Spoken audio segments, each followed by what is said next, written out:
दिल्ली में भी दिल्ली वाले मेरे से राजी नहीं है और स्टेट गवर्नमेंट भी राजी नहीं है और जिनकी मैं मदद कर रहा हूं वो भी ज्यादा राजी नहीं है।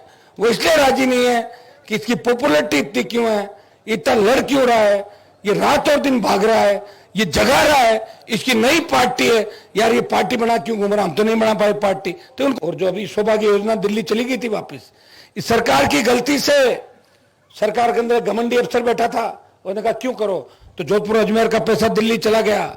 मैं दिल्ली से पूरा पैसा खींच के लाया और पूरी राजस्थान का भला सिर्फ जोधपुर अजमेर की वजह से पूरे राजस्थान का भला हो गया। और अब ढाणी ढाणी आपके लाइट चल रही है, ठेके हो गए और पोल खड़े हो रहे हैं, नहीं हो रहे हैं। तो बहुत दोहरा हो गया आपके, ठीक है ना, कि हमारा तो बजट ही छोटा है। डीएमएफटी का 100 करोड़ रुपया का पंचायतों को नहीं देंगे। पहले बात तो 100 करोड़ रुपए कौन देता है, रुपए भी ले लिए और कहा पंचायतों से काम कराऊंगा और सारा काम पंचायतों को दिला दिया। राजस्थान में पहला उदाहरण है कि नागौर के सरपंच डीएमएफटी का काम करेंगे।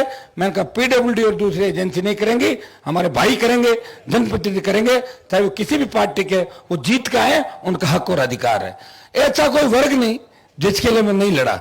नौजवान, संविदा कर्मी, बेरोजगार, टोल, आप रोज देख रहे हैं जो घटनाएं, पेपर लीक, बजरी, जो जो आवश्यकता आपको पड़ी।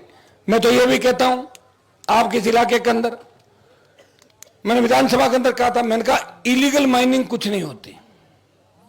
किसी दूसरे के खेत से अगर खोद लो पत्थर तो वो गलत होता है, चोरी होती है। खुद के खेत में निकालो भाई, किस चीज की इलीगल है, पट्टे दे दो सरकार, छोटे पट्टे दे दो, अपने आप कामयाब हो जाएंगे, लोगों की बेरोजगारी मिट जाएगी।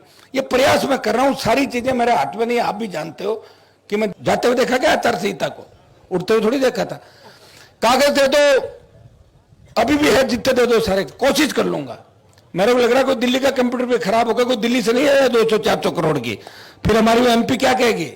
अब दिल्ली चली गई ना बीजेपी के अंदर, फिर वो क्या बोलेगी, अगर दिल्ली से सड़कें और आ गई तो क्या बोलेगी। बहुत कोशिश कर रही रोकने की, कंप्यूटर मिस्टेक हो जाते हैं, पता नहीं चलता, आ जाए, फिर आएगी तो जनता की सड़कें बनेगी, आम आदमी की बनेगी। और कोई कितना ही प्रयास कर ले, होने वाला काम होगा। और जिसके साथ आप हो, देखो जीता का आप भेज देते हो ना, तो वहां की कलाकारी कैसे करनी, कैसे जाजम जमानी, वो हम जानते हैं अच्छी तरीके से। विधानसभा में क्या करना, लोकसभा के अंदर वोट आपके हाथ में। आप जब खुश हो, किसी की आवश्यकता नहीं, भगवान जब राजी होता है तो अच्छी बरसात करता है। किसानों को कहां जरूरत है, सरकार की है क्या जरूरत, टाइम पे अगर बारिश हो जाए। जब नहीं होती है तब सरकार की तरफ देखता है कि मेरा फसल बीमा, मेरी फसल खराब हो गई, मूंग खराब हो गया, बाजरा खराब हो गया। तो भाइयों मैं इतना ही कहूंगा कि पांचोड़ी के इस इलाके को जब मैं आया था तब मुझे लगता था कि इस इलाके में विकास की वास्तव में आवश्यकता है। 40,000 ढाणियां अंधेरे में थी, अब तो ढाणी ढाणी